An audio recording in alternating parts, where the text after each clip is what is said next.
This untold story dates back 56 years to 1968, when I was just 8 years old. The year is now 2025, and I am 64 years old. My name is Betsy Lancaster, and unfortunately, I have been recently diagnosed with early-stage Alzheimer's, which gives me even more reason to document this story on my laptop before I lose access to my long-term memory. I have never told anyone about what happened all those years ago, not even my husband of 37 years. Remembering the events that have haunted me for the rest of my life is extremely difficult for me. It all started when my father built me a large sandbox to play in, behind our garage on our property in Stillwater, Oklahoma. At 8 years old, I swore the wooden square sandbox looked the size of a small shed, but in reality, it was about 10 feet by 10 feet. I remember watching my father build the structure, without telling me what he was making. I helped him by handing him the hammer and nails, one by one, from the pouch around his waist. I was always Daddy's little helper. I kept guessing what it was, but he wouldn't say anything. At the time, I thought it was a frame for our vegetable garden. On the 4 corners of the frame, he attached triangular seats. When he came back with a truckload of play sand, I realized it was my very first sandbox. The sand was clean and fine.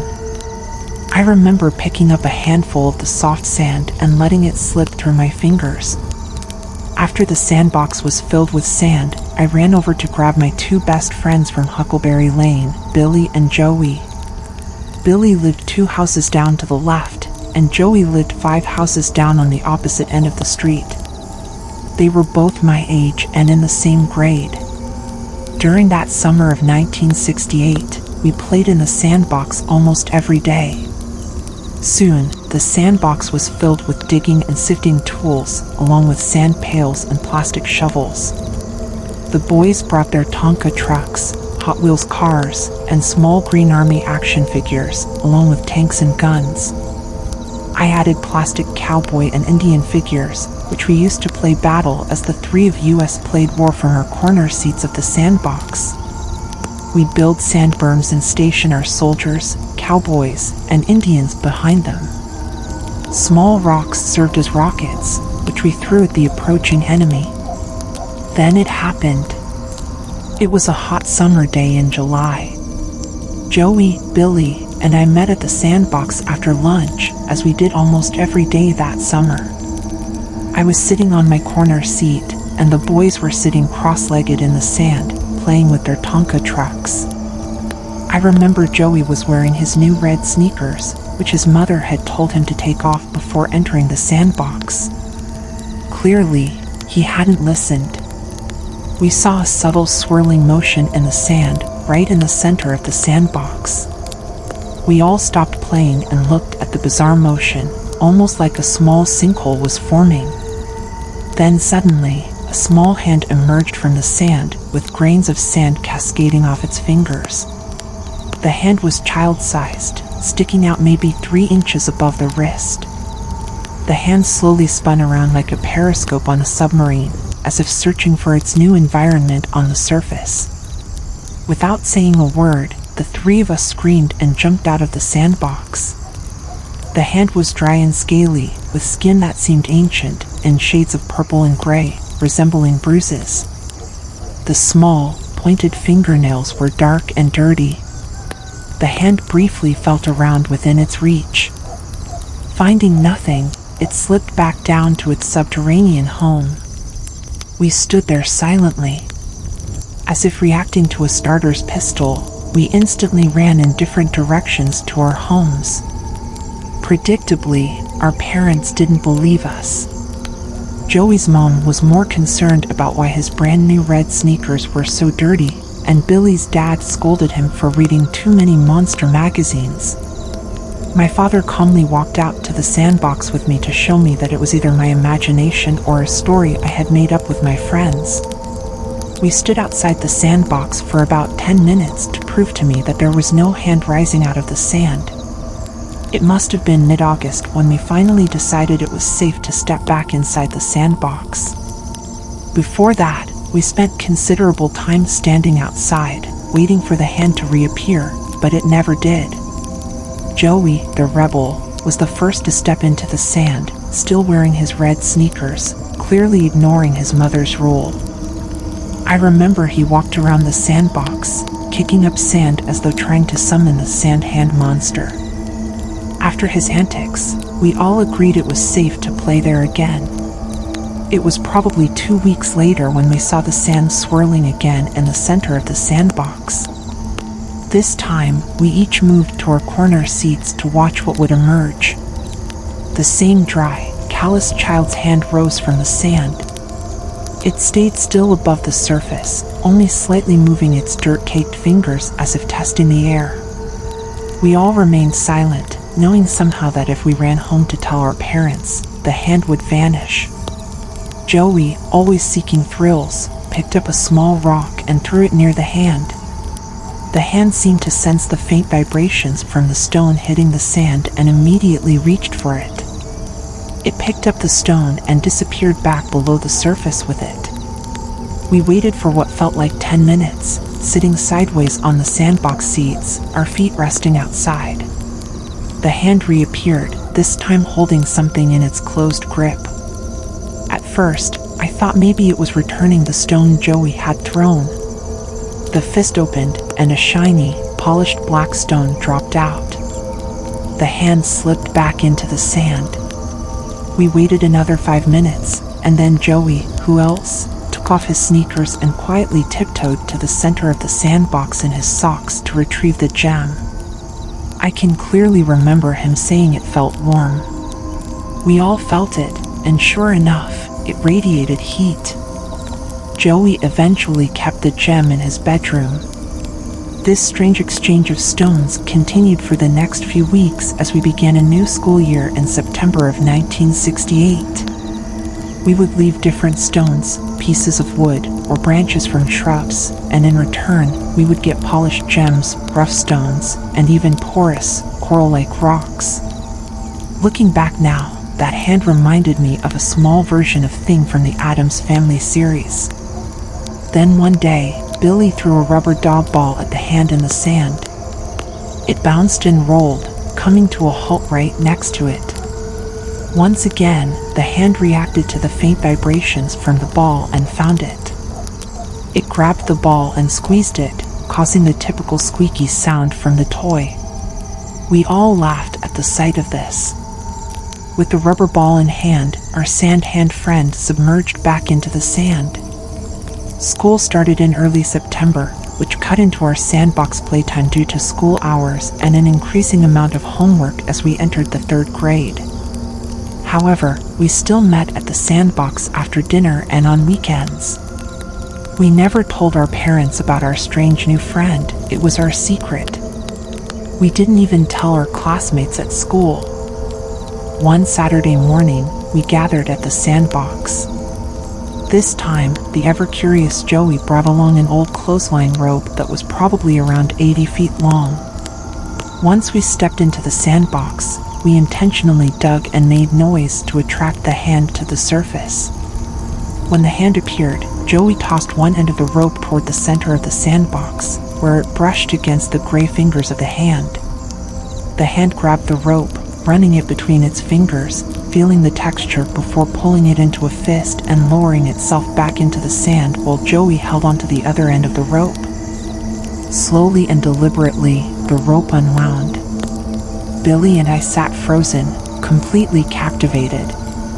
As the rope unwound to its full length, Joey gripped it tightly and wound it around his fist, bracing his feet. The rope leading into the sand suddenly grew taut. I remember Joey struggling against the pull, asking us to help. Billy and I sat still, unable to move. Then, in an instant, the rope was yanked out of Joey's hand, leaving horrible rope burns. We exchanged shocked glances, and, without speaking a word, we all knew to never try that again. I believe it was late September when we began feeding our odd friend. It started with vegetables, then candy, and eventually leftovers from our dinners that we secretly hid in our pockets during the meal. making sure our parents didn't notice. We would toss the food, which would naturally get sandy, and the little hand eagerly grabbed it, squeezed it, and examined its texture before disappearing with it. We even joked one day that the hand would take a piece of meat, go down with it, and come back up with a thumbs up as if to show approval. We laughed so hard at the thought, it all seemed so harmless at the time. Then, probably a week later, we were stunned to see a second hand rise out of the sand beside the small hand that had become our friend. This new hand was ghostly pale, almost gray, and looked aged, with cuts, scrapes, and blisters. Its knuckles were unnaturally large, and its long, bony fingers stretched far above the sand. We assumed this was the parent of the smaller hand. After recovering from our initial shock, we continued our play, exchanging balls, toys, and food. The larger hand brought back larger stones as gifts. But then the gifts took a disturbing turn as the hand began to bring up animal bones. As October's chill started to set in, we slowed down on our Sandbox adventures, meaning no more gifts were exchanged. This also meant we stopped leaving table scraps for the sand hands. Then, one day in mid-October, our family cat, Corky, disappeared. Corky was an outdoor cat who always came home just after dinner time, after spending the day hunting and exploring his little kingdom. On the second day of Corky's absence, my father went behind our garage, where our property ended and a deep forest began. He spent hours searching, calling out for Corky. Days passed, and my mother suggested that maybe Corky had gotten lost in the woods. She reminded me that he was 12 years old, and it might have been his time. I was heartbroken, and I can still remember begging for a new kitten. But weeks passed, and I eventually forgot about that after a mysterious tragedy struck our neighborhood. A week or so later, I was playing hopscotch on the driveway with some friends when I saw our neighbor, Miss Blankenberg, an elderly woman who always wore a housecoat, in her backyard calling for her cat. I think its name was Molly. She was making the usual clicking sound with her tongue that many cats respond to. She walked up to the fence and asked us if we had seen her cat. None of us had. At the time, it meant nothing to me, just another lost cat. This is where my story takes a horrifying turn. One day, in late October, just days before Halloween, a warm front passed through Oklahoma. The weather was sunny and mild, with temperatures in the 70s. After school, Joey and Billy came over to ask my mother if I could come out to play. But I was sick with a cold and hadn't gone to school that day. I begged my mother, telling her I felt better, but she wouldn't let me go. She told the boys no and sent me back to bed. A couple of hours later, as darkness had fallen outside, my parents received phone calls from both Joey's and Billy's parents. Their sons had not come home. About 30 minutes later, I saw flashing lights pass by my bedroom window. One police car pulled into Billy's driveway 2 houses down, and another headed toward Joey's house at the end of the street. I remember my parents bringing me down to the kitchen to speak with a police officer. Joey and Billy were missing. Over the next few weeks, our street was filled with police cars and news crews. Search teams were organized to comb the woods behind our garage. Missing person flyers were distributed and posted throughout Stillwater. I remember seeing a stack of flyers face down on our kitchen table. I turned them over and saw pictures of my best friends with descriptions of each. That's when the reality hit me. I ran upstairs to my bedroom and cried in my bed. From the conversations I overheard in the kitchen, I gathered that the boys might have gotten lost in the woods or perhaps been abducted. At 8 years old, I had no idea what that meant. Weeks passed, and the police and volunteers scoured the woods behind our house, but found no trace of Joey and Billy. When winter arrived, the authorities called off the search. Joey and Billy were simply gone. I still couldn't understand the connection between the missing cats, my missing friends, and the sandbox. 2 empty desks in my 3rd grade class served as a constant reminder that my best friends were gone. Spring of 1969 arrived quickly in Stillwater. Early April showers gave way to pleasant temperatures in the 70s. My father, who had covered the sandbox with plywood during the winter, removed the seasonal covering, hoping I might want to invite new friends over to play. I finally found the courage to walk out to the sandbox, not so much to play, but to perhaps think of Joey and Billy one last time in memory of them. As I approached the sandbox, I noticed one of Joey's red sneakers lying in the center of the sand. Dried maroon blood streaked across the white laces. That sneaker wasn't there when my dad removed the cover, and it certainly hadn't been there when investigators searched our property for clues. It was placed there for me to see. I stood frozen, in a near catatonic state, ready to run and tell my father that the sand people had taken the boys. Just as I was about to turn away, a large, pale, gangly hand emerged from the sand and wrapped its bony fingers around the sneaker, slowly pulling it back into the earth. That was the last time I ever looked at that sandbox. My father eventually covered it permanently with plywood. The nightmares began soon after that, and they've haunted me, even now, as an adult. In my recurring dream, it always starts in my current home. I find myself walking from my bed to the kitchen. Sand is scattered all over the floor, sticking to my feet. I keep walking into the living room, where I see plastic shovels, pails, and a few Tonka trucks.